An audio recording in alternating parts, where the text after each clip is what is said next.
At 4:58 on a fog-choked morning in late October 1944, radio man Third Class Calvin Wick Adair crouched beside a tangle of wires, resistors, batteries, and loose copper coils scattered across the radio shack of the USS Huxley, a battered destroyer escort limping along the edge of the Philippine Sea. Every bulkhead vibrated from distant gunfire. Every antenna hummed with interference. And every man topside knew the Japanese fleet was somewhere out there, close enough that the gunnery officers could smell cordite on the wind. But Wick wasn't listening to guns. He was listening to static, and he was trying to turn that static into a weapon. On the table before him sat the strangest, most unreliable, most technically illegal device ever assembled aboard a U.S. Navy ship. An improvised frequency disruption receiver, made from a cracked field radio chassis, a handful of scavenged torpedo trigger capacitors, a busted shortwave set, and a jury-rigged signal booster wired through a coffee tin. It looked like something a bored teenager might build in a garage, not something meant to help an American flotilla navigate the largest naval engagement of the century. Wick, Chief Turtleton growled behind him. If that thing doesn't work, we sail blind into Japanese gunnery range. If it does work, it still might blow us through the bulkhead. So tell me, what exactly am I looking at? Wick wiped sweat from his brow. A signal clarifier, or a signal amplifier, or something between the two. Honestly, Chief, it's a radio that shouldn't exist. A low rumble rolled across the sea, far, but not far enough. The Japanese center force was out there, somewhere beyond the fog and smoke, their rangefinders hunting. And with the Huxley's main receiver shorted out by saltwater damage, the American destroyer escort had no way to pick up long-range IFF pulses from friendly carriers or detect enemy targeting sweeps. Wick twisted two wires together, tightening them with his teeth. The device buzzed angrily and spat a spark across the table. Turtleton flinched. "That thing wants to kill you," the chief muttered. "Maybe," Wick said, adjusting a makeshift coil, "but it might pick up something our normal sets can't." He turned a dial that technically wasn't a dial. It was a tuning ring from a damaged torpedo gyro. The machine gave a vibrating moan. Then, a sudden, rising tone poured from the speaker. Not static, not Morse. A long, oscillating hum that Wick recognized instantly. Japanese fire control radar. His makeshift radio, held together by desperation, stolen parts, and electrical tape, had locked onto the enemy's ranging beams. Turtleton whispered, "You're kidding me." But Wick wasn't smiling, because the frequency sweep he was hearing, those rhythmic pulses, meant the Japanese gunners had not only found the American formation, they were locking crosshairs. "We need to warn the bridge," Wick breathed. "Right now." But as he reached for the handset, the device on his table crackled again, and something new appeared in the noise. A second set of pulses, closer, faster, pointing directly at the Huxley. Wick froze, eyes wide. That meant only one thing. The Japanese weren't just ranging a fleet. They were ranging him. The tone sharpened, tight, rising, predatory. Wick had heard fire control radar before in training tapes, but never like this. Never this clean. Never this close. His improvised receiver, the Franken radio, as Turtleton had already started calling it, shouldn't have been able to isolate Japanese crosshair sweeps at all, much less distinguish between ranging signals and a hard lock. But it was doing exactly that, and the pulses were accelerating. Chief Turtleton leaned over the table, jaw slack. "Wick, they've zeroed us. Direct path." Wick's mouth went dry. The Huxley wasn't supposed to be on the front line. She was covering a dispersal corridor, acting as a screen for stragglers breaking through the fog. But the Japanese radar was locked to a single target with unmistakable clarity. The Huxley was being painted. Wick grabbed the handset. "Bridge, radio 2. Enemy radar lock confirmed. Close range, bearing unknown. Repeat, we have direct fire control targeting." Static. Smoke drifted from the damaged overhead junction. The earlier near miss had fried more than half the internal wiring. Turtleton cursed. "Line's dead. They're not hearing you." Wick clenched his fists. He had no time to repair the handset, no time to run proper diagnostics. He needed a signal, any signal, to reach the bridge. He turned back to his improvised device. Its tuning ring trembled. The stripped copper leads buzzed like angry bees. The coffee tin booster hummed with unstable resonance, surging with each incoming pulse. Wick stared at it, thinking the unthinkable. If it can receive, maybe it can broadcast. A stupid idea. Reckless. Borderline suicidal.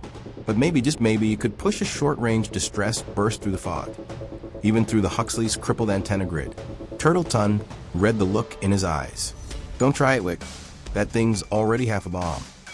Wick hesitated, then reached for the coil.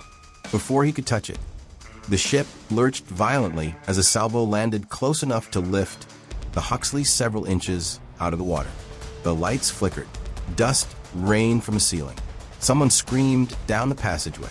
The second shock hit even harder, closer. Turtleton grabbed the bulkhead. That's straddling fire. They're bracketing us. Wick stared at the oscillating waves on his improvised scope, a pattern he'd drawn in pencil across the metal casing. The peaks represented enemy sweep phases. The dips represented Japanese rangefinder resets.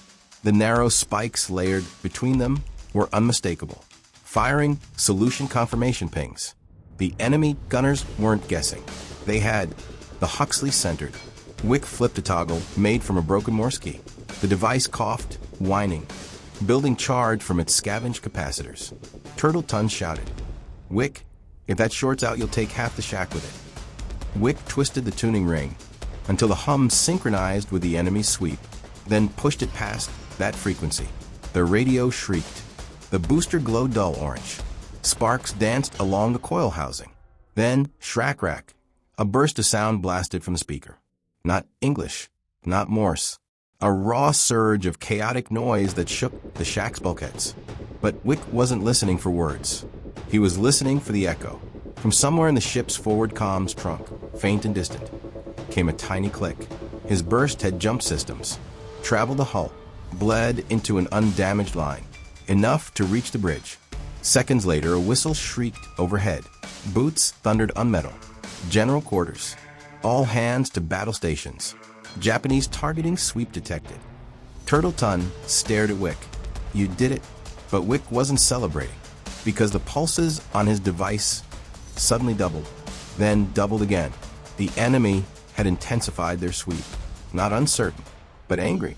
The Huxley had just announced its position to both fleets. And Wick realized, heart sinking, by forcing a broadcast through enemy radar fog. He hadn't just won the bridge. He had made the Huxley the brightest target on the entire ocean. The Huxley shuddered beneath Wick's boots as another near miss erupted off the port bow, showering the deck with seawater and steel splinters. Alarm bells wailed through the passageways. Damage control teams sprinted past the radio shack, boots hammering metal, faces pale under red emergency lamps. Turtleton slammed the shack door shut behind them. They're walking the shots in.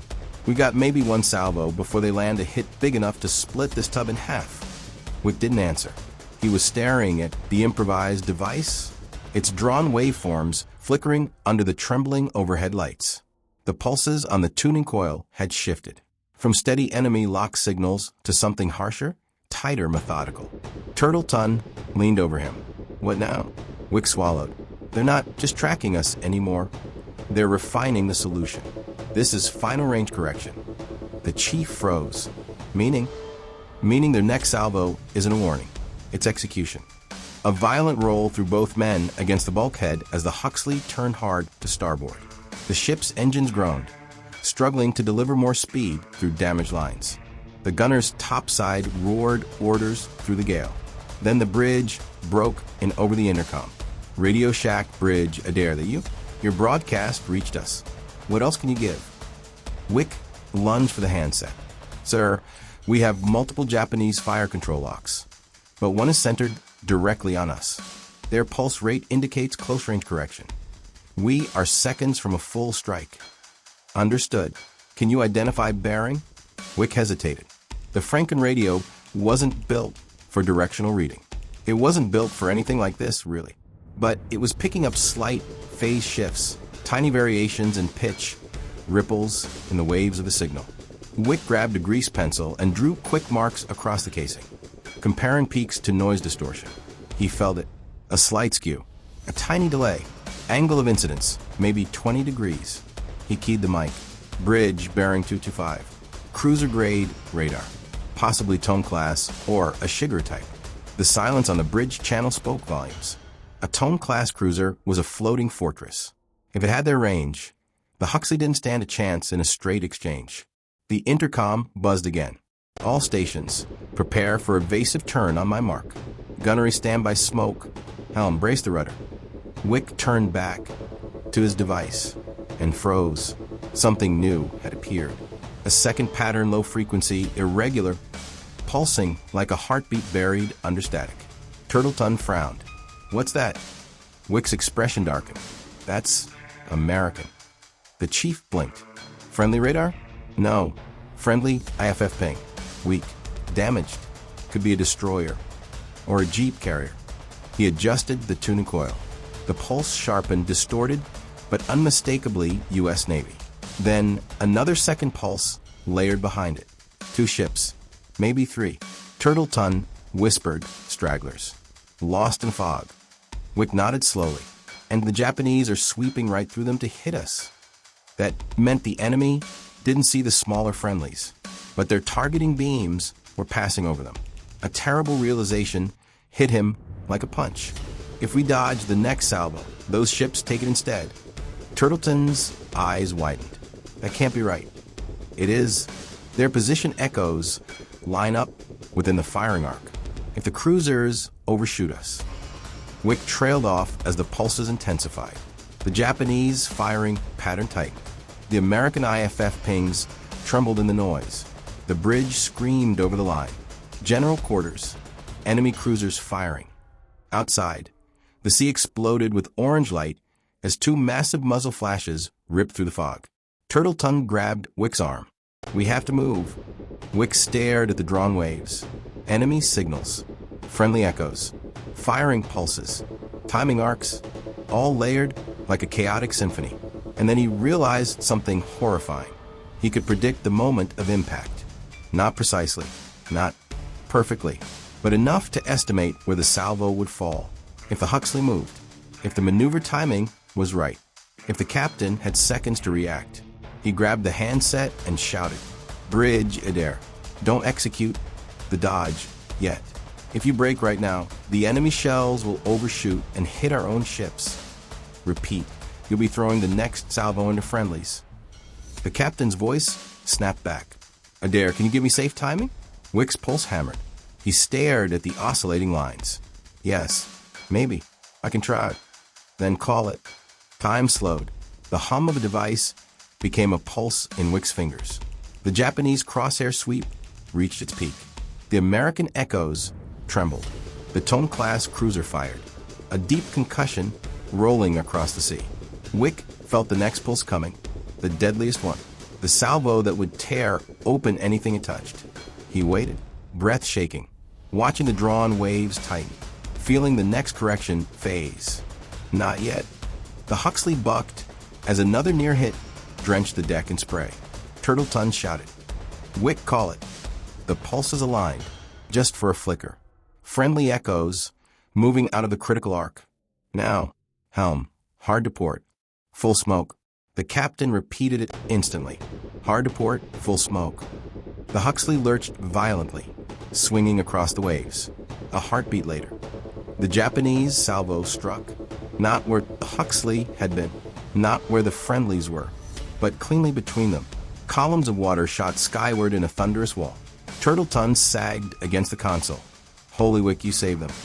But Wick wasn't finished staring at the scope, because the next sweep pattern coming in wasn't just tighter. It was multiplying.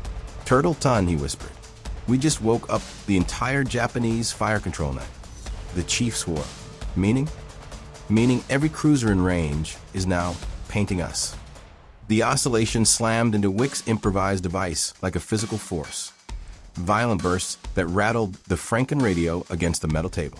The tuning ring spun on its own, vibrating under the onslaught of overlapping frequencies. Wick grabbed it to steady the unit, but the copper coil still spasmed with every incoming pulse. Turtleton stared at the waveforms as they doubled, then tripled, then merged into a snarling wall of signal. Wick, that's not one cruiser. That's a whole firing line. Wick nodded, jaw tight. Tone class. Chikuma class, maybe a Congo battleship sweeping from the rear. They're all locking onto the same signature. You mean us? No, they're locking onto the strongest return. And thanks to my broadcast. That's the Huxley. Turtleton finished, horrified. The ship rocked violently as explosions marched closer, water plumes hammering the hull like fists from below. The lights flickered again. Somewhere aft, a klaxon wailed, then died in a sputter of sparks. The bridge came through the intercom, barely audible under the roar of battle. Radio shack Adair. Enemy radar sweeps intensifying across all bands. Confirm multiple locks. Wick grabbed the mic, confirmed. Entire Japanese line is focusing on this sector. We see splashes tightening. Adair, can you give us another dodge timing? Wick looked at the device, and for the first time all day, felt a cold surge of fear. The waveforms were no longer periodic, no longer rhythmic, no longer predictable. They overlapped into chaotic interference patterns, beautiful and terrifying, like someone had taken every frequency in the Pacific and braided them into one deadly pulse. Turtleton saw it too. You can't predict this. No human could. Wick slowly shook his head. This isn't fire control anymore. This is coordinated saturation. Multiple ships firing at staggered intervals to overload dodging patterns. The Exos voice barked over the line. Adair, can you still give us timing or not? Wick didn't answer immediately. He ran his finger along the drawn waveforms across the casing. Peaks, dips, delays, harmonics. He tuned the coil up, 1 band. Noise, down 2 bands. More noise. Then, under all the chaos, just barely, he heard something different. A tiny low-frequency signature pulsed, like a heartbeat mixed with static. Turtleton blinked. What's that? Wick leaned closer, adjusting the scavenged torpedo capacitors. Not Japanese, not American. That's reflection. A reflection of what? Wick stared at him. Us. The Huxley superstructure was vibrating from the engine strain, plates flexing under evasive turns, masts swaying under shockwaves. All those vibrations were bouncing enemy radar signals back at irregular angles, producing a faint interference pattern buried under the main sweep. And if Wick could isolate that pattern, he could isolate the moment when the reflected signal briefly dipped. In other words, when the enemy fire control briefly lost perfect lock. It wouldn't be much. Millisecond maybe. But milliseconds could save a ship. He twisted the tuning ring again, and the heartbeat signal sharpened into a recognizable pattern. There, a dip, small, half a heartbeat wide, but real. He grabbed the mic bridge. Adair, I can't predict their volleys anymore, but I can predict the micro drop in lock when our radar return phase shifts. Meaning you'll have a window less than 2 seconds, where their fire control loses exact range. The captain's voice cut in. 2 seconds is enough. Call it. Wick pressed the device to the bulkhead, closed his eyes, listened.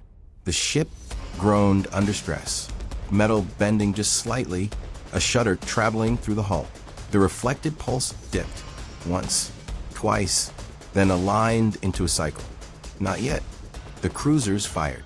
The sea lit up. The Huxley shook. Almost. The dip sharpened.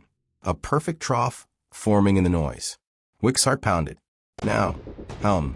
Hard starboard. Full smoke. The captain relayed instantly. Hard starboard, belch smoke. The destroyer swung violently, rolling almost onto her rails. Smoke canisters detonated along her port side, throwing a wall of oily black fog across the sea. Enemy shells ripped into the smoke, tearing holes straight through, but none struck the hull. The Huxley had dodged again, barely. Turtleton exhaled shakily. Wick, that was impossible. But Wick wasn't looking relieved. He was staring at the new shape forming on the display, a dense rising pattern, pulsing hard, fast, incomplete. Turtleton frowned. What now? Wick swallowed. That's not cruiser radar. Then what? Wick's voice dropped to a whisper. That's battleship targeting. Turtleton's face turned white. But the shock wasn't what froze Wick's blood. It was the second signature that appeared right behind it. Equally massive, equally deadly. 2 battleships. Same angle, same range, same timing. And as the fog thinned for a moment, Wick saw them through the window. Near silhouettes, huge, moving fast. Congo class, 2 of them. Turtleton whispered, "We're dead." Wick clenched the tuning ring hard enough to tear skin. "No," he said quietly, "not yet." Because a pattern, faint, fragile, improbable, was emerging beneath the battleship pulses. A pattern Wick recognized instantly. The American stragglers, the friendly echoes. They were moving, and moving fast enough to change the firing geometry. Wick's eyes widened. "Chief, if we time this just right, the friendly echoes won't be in danger this time. And us." Wick looked at the waveforms again. The pulses tightening, the dips sharpening, the 2 monstrous battleships preparing to fire. "And we might survive," he said. "Might, or we get erased from the ocean," Wick added. "That's not comforting, Wick." He keyed the mic. "Bridge, Adair. We're facing 2 Congo-class targets. I can time one more dodge, but it has to be perfect." The captain replied instantly. "Call it. We're betting the ship on you." Wick closed his eyes, listened, felt the ship's heartbeat, watched the reflected pulse align. But then he saw something that made his breath catch. The pattern dipped, sharper than before, then dipped again. A double trough. Impossible, unless the Huxley's hull had taken enough damage to produce a second harmonic. He could use it, if he dared. Turtleton saw the fear in his eyes. "Wick, don't tell me you're thinking what I think you're thinking." Wick whispered, "If I time the dodge on the second trough, the shells won't miss us by feet." He swallowed. "They'll miss us by inches." Turtleton grabbed his shoulder. "If you're wrong." "I know." Battleship muzzles flashed. The sea shook. Wick shouted into the mic, "Wait, wait, just a little longer." The captain didn't question. He waited. Wick watched the dip forming, second trough building, the ship shaking from incoming fire. Brace. The trough hit perfect alignment. Now, hard to port, full smoke. Now, the Huxley jumped sideways, and the battleship, salvo, tore across. The waves, so close. We could hear the shells cut the air like screaming metal saw blades. Columns of water erupted along the destroyer's wake. Shrapnel ripped across the smoke cloud. One blast tore off a lifeline stanchion. Another blew apart the port side depth charge rack. But the hull stayed intact. The Huxley lived, barely. Turtleton collapsed against the bulkhead. "I can't believe it. You, actually." But Wick wasn't celebrating. The waveforms on his device were changing again. Not tightening, not rising, dying. The battleships were shifting focus. Their sweeps were broadening. Their firing arcs were widening. Turtleton stared. "Wick, what does that mean?" Wick drew a slow breath. "It means they've..." The pulses aligned in a massive, horrifying wall of signal. Found the whole formation. The wall of incoming signal didn't just rattle the Franken radio. It shook Wick's bones. Every light in the shack flickered. The overhead pipes hummed. Even the Huxley's deck plates vibrated, as if some vast pressure were building beneath the sea. Turtleton backed away from the table. "Wick, that's not fire control anymore. That's something else." Wick's eyes darted across the waveforms. The pulses were too many, too layered, too perfectly synchronized. "Chief, they're overlapping radar sweeps from at least 6 ships. Maybe more." 6. Wick nodded grimly. 2 cruisers, 2 battleships, and something bigger. Turtleton froze. "Bigger than a Congo? What?" A monstrous low-frequency pulse rolled through the speaker.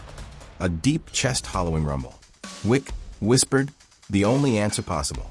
"A battleship group, maybe a carrier escort. They're sweeping the whole sector." The Huxley's intercom crackled violently, then stabilized. "Radio shack bridge. A dare enemy radar picture just jumped across the entire scope. What do you see down there?" Wick stared at the improvised device, then at the drawn waveform patterns covering the metal casing. "Sir," he said slowly, "the Japanese fleet isn't targeting us anymore." A beat of silence. "Explain."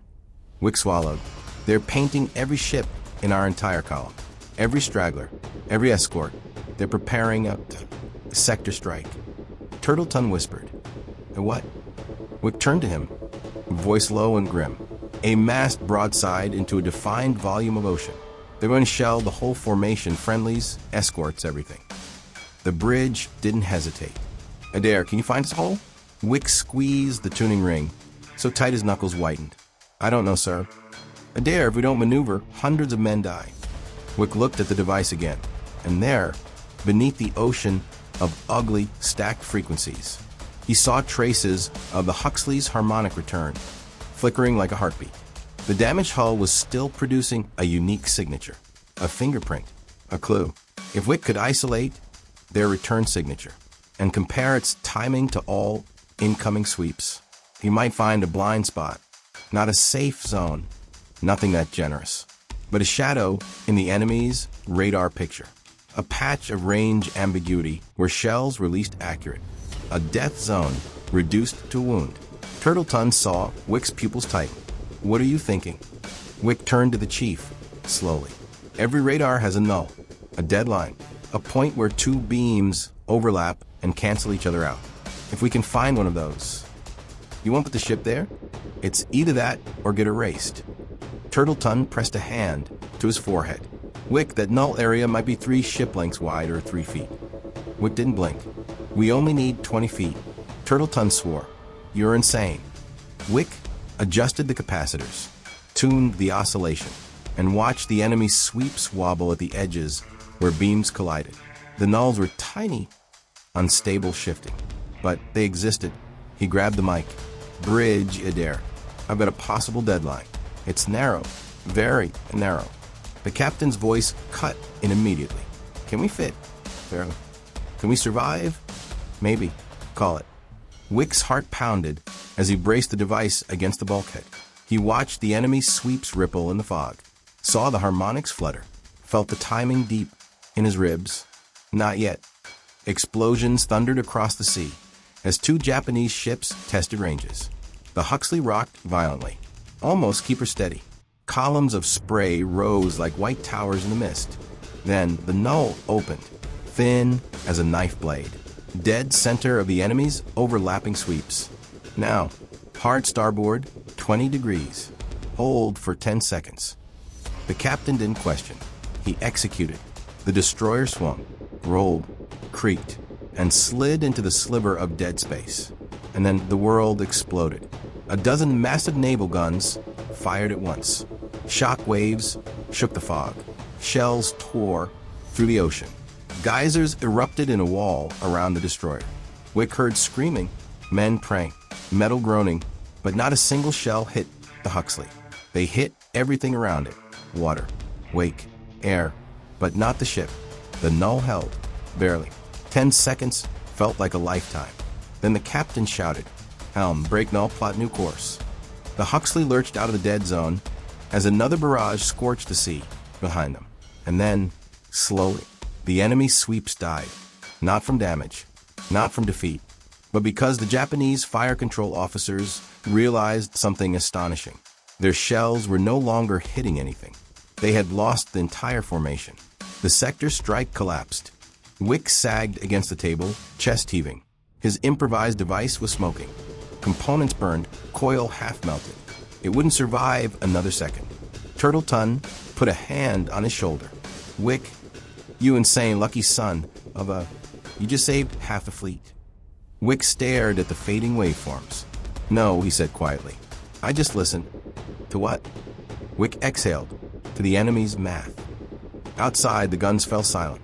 The fog shifted. The enemy line began to turn away. Confused, frustrated, unable to reacquire.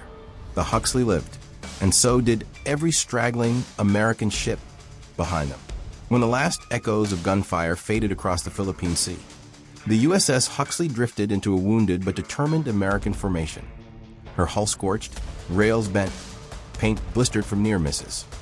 But still afloat, still fighting, still alive. Sailors moved across the decks in a daze. Some laughing, some crying, some staring at the haze where enemy cruisers and battleships had once loomed.